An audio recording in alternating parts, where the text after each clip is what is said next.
Namit Malhotra's Ramayana released the first look of Lord Ram, and the internet has split into two factions. On one side, everyone is praising the teaser, appreciating Ranbir's presence, and raising valid concerns about the VFX and the grand scale of the movie. While on the other side, the effect is exactly the opposite, plus the buzzwords people love using today, AI and PR.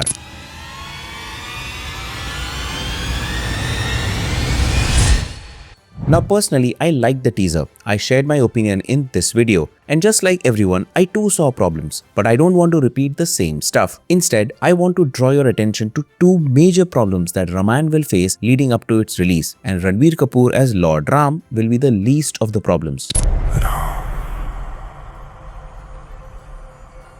The two major problems this movie will face are Namit Malhotra and Christopher Nolan. But that's simply not possible. Why isn't it possible? It's just not. Why not, you stupid? Ever since Namit Malhotra started promoting this movie via podcasts and interviews, his explicit focus on the Western audience as the ultimate arbiter of the film's success hasn't been well received. Now, Namit is not the first and will not be the last to aim for a global scale. In fact, when Attlee was asked in an interview what he expected his next project to achieve, he shared a similar sentiment. Now I have a bigger responsibility. Now I have to take the film to a global level also. S.S. Rajamouli and Aditya Dhar have also stated in multiple interviews that they aim to take Indian cinema to global heights. Our job is to take Indian film industry to international level. I also want to reach that position जहाँ पे हम जब खड़े होंगे तो पूरी दुनिया देखेगी कि हिंदुस्तान से बहुत ही international level की film I, and at the same time it's entertaining. But with Namit, the discourse is a little different and arguably controversial. Unlike many contemporary Indian filmmakers who focus on a pan-India appeal, India first. India first.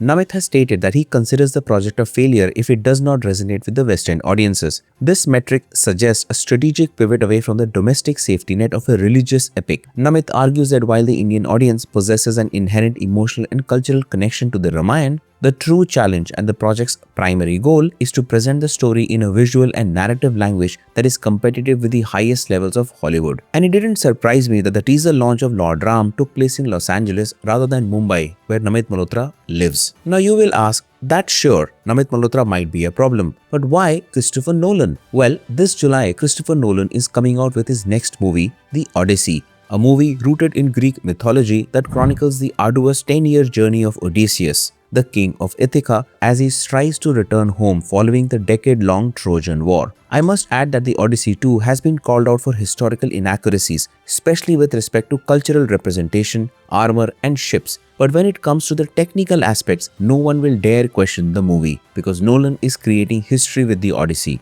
The movie has been shot entirely with IMAX film cameras, full of practical effects, no CGI, no VFX, and of course it's a Nolan film, a director extremely famous among the Indian audience. Bullets for the audience to experience it this they way. They invented IMAX black and white for certain sequences, this movie, for this audience. On my Hollywood channel, I have two videos about the Odyssey. Feel free to check them out later. The channel and video links are in the description. So coming back to the Ramayana, in this video, let's look at the problems in detail as well as the plausible solutions. Let's get started with the first problem, the Namit Malhotra angle. Namit Malhotra is the CEO of DNEG, an 8-time Academy Award-winning visual effects powerhouse. He is a man who has conquered Hollywood from the technical side. From Namit Malhotra's perspective, he seeks to address what he perceives as a lack of representation of Indian history and culture on the global stage. He has noted that over 100 years, Indian cinema has failed to make a significant mark in the West, often being viewed through the lens of an emerging country rather than a cultural superpower.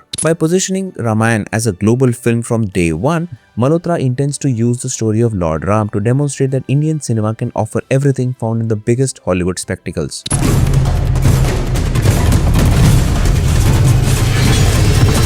Through Ramayana, Namit is targeting 4 strategic objectives, with the primary success metric being critical and commercial acceptance in Western markets. And his comparative benchmark is Hollywood blockbusters like Avatar or Gladiator. Second being market positioning, breaking out of the foreign language niche into the mainstream global tentpole category and being compared alongside the likes of the Lord of the Rings franchise. Something Ranbir Kapoor even mentioned in one of his recent interviews. Like you said, Steve, it's nothing less than Lord of the Rings. It's our greatest epic spectacle coming from our country. 6 hours of, epic visuals and epic action sequences, emotions.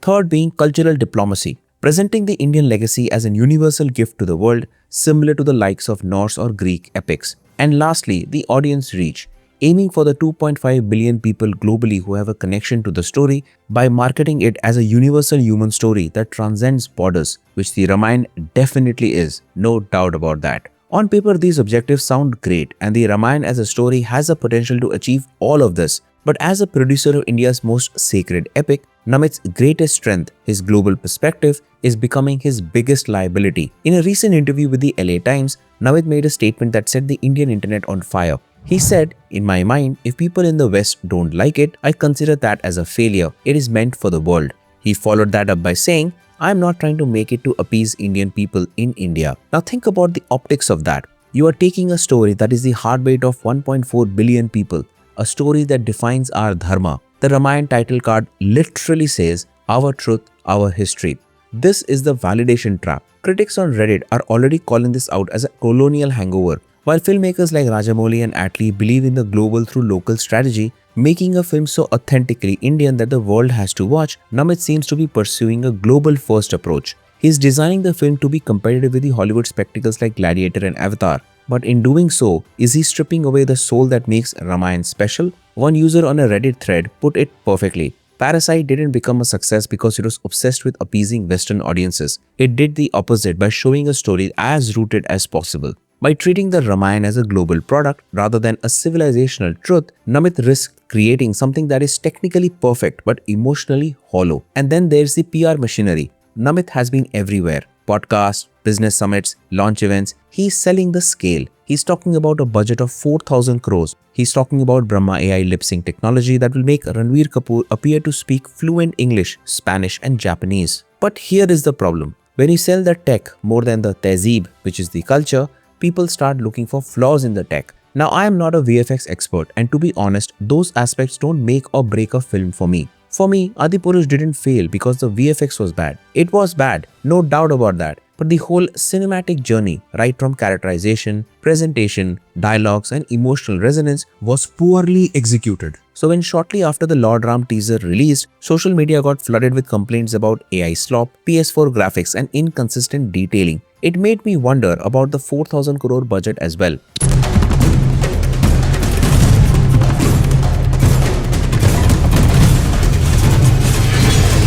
Now this budget and the promise of a grand visual spectacle brings us to the second problem, the Christopher Nolan angle. After years of war, Why is a director making a movie about a Greek king in Sicily a problem for a movie about an Indian prince in Ayodhya? Because they are coming out in the same year with just a few months apart. July 2026 for the Odyssey and November 2026 for Ramayana. While both are epics of incredible scale, their philosophies are opposed and Nolan's approach is about to make Namit's look very dated. First being the real world versus the studio world. In modern Hollywood, if a studio greenlights a movie with sea monsters and angry gods, there is exactly one way to film it. You put your lead actor in a giant air-conditioned room surrounded by blue screens, you put motion capture dots on a guy holding a tennis ball on a stick, and you hand the footage over to an overworked visual effects studio to fix it in post-production. But Christopher Nolan despises that approach. This is the director who built a massive rotating hallway for Inception so that he wouldn't have to use zero-gravity CGI. This is the filmmaker who defines his entire aesthetic by what he calls tactile realism. He wants you to feel the grit, the wind and the physical weight of the objects on the screen. He wants to depict a realistic interpretation of Homer's ancient epic. To capture the true despair and the isolation of Odysseus' journey, the film was shot for 91 days on locations like Morocco, Greece, Italy and Scotland. He even went to Goat Island, Favignana in Sicily, the actual place where scholars believe Odysseus landed. He shot on the open ocean, embracing the physicality of the real world. no one could stand between my men. Contrast that with Ramayana. Namit has confirmed that the film is being shot primarily at a purpose-built studio in Mumbai. While DMake is using the state-of-the-art visual effects, the internet is already reacting poorly to the studio-bound look. Now, I understand that shooting on real locations, especially in India, is challenging, with safety being a top priority. But the question arises, a massive budget like this, hiring top-tier technicians who have worked in such difficult situations might have been easier considering we have an example like Nolan setting the blueprint. Coming to the monster problem, CGI versus mechanical puppets. This is where Nolan really hurts Ramayana. We saw glimpses of creatures and demons in the Ramayana teaser. They look like high-end CGI, with many comparing them to the Lord of the Rings assets that DNEG might have recycled from their database. Meanwhile, rumors from the set of the Odyssey suggest Nolan is using a 6x6 meter mechanical puppet for the Cyclops. Project Hail Mary, a movie that has crossed over $300 million and is still running in theaters, also features an alien brought to life through practical animatronics and puppetry. To create giant waves as shown here, Nolan used large wave machines and gimbal-mounted deck stations on ships, allowing actors to experience the physical demands of navigating rather than reacting to a green screen. Like the day I went, there was like a boat and these massive jet engines, and they had like actually made a storm, and the boat cracked, and the warriors went in the water. I was like, this is amazing! This is what we did! Nolan is using in-camera effects to depict the gods, showing them through natural phenomena like lightning and storms rather than glowing CGI entities. If the Odyssey makes Homer's Greek epic feel real, it will make Ramayan's CGI feel like a gimmick. The global audience and even the Indian audience is suffering from a VFX fatigue. A movie like Dhurandhar felt real because it was shot in real locations and it was a lived-in experience. So while Nolan is giving the world a tactile epic, Namit is giving us a digital simulation, and that is a very big concern. Bringing us to the third problem, the mathematical nightmare. Namit has confirmed the budget for the two parts is 4,000 crores. How much money are you spending on this? It'll be about $500 million by the time we're done on both films put together, which is over 4,000 crores. Wow. To put that in perspective, RRR was made for 550 crores. Kalki 289880 was 600 crores. Ramayana is nearly 7 times more expensive than the biggest hits in Indian history. Namit is rejecting 700 crore OTT deals because he wants 1,000 crores. He's playing a high-stakes game of Dhurandhar strategy, holding his rights close to his chest. But by pricing the film for a global market that hasn't yet shown it cares about Indian epics, he's putting the entire project on a knife edge. If the West, his ultimate arbiter, rejects the film's derivative visuals of foreign sensibilities, the domestic market cannot save him. You cannot recover 4,000 crores from India alone. He has built a ship that is too big for our own ports, and he's betting that the Western oceans will welcome him. So it's not going to be easy. It's going to be really hard. So what is the solution? How do we solve these problems? The solution isn't more VFX. It's roots over resolution, less hype and targeted communication. He needs to realize that the Western audience doesn't want a light version of Avatar.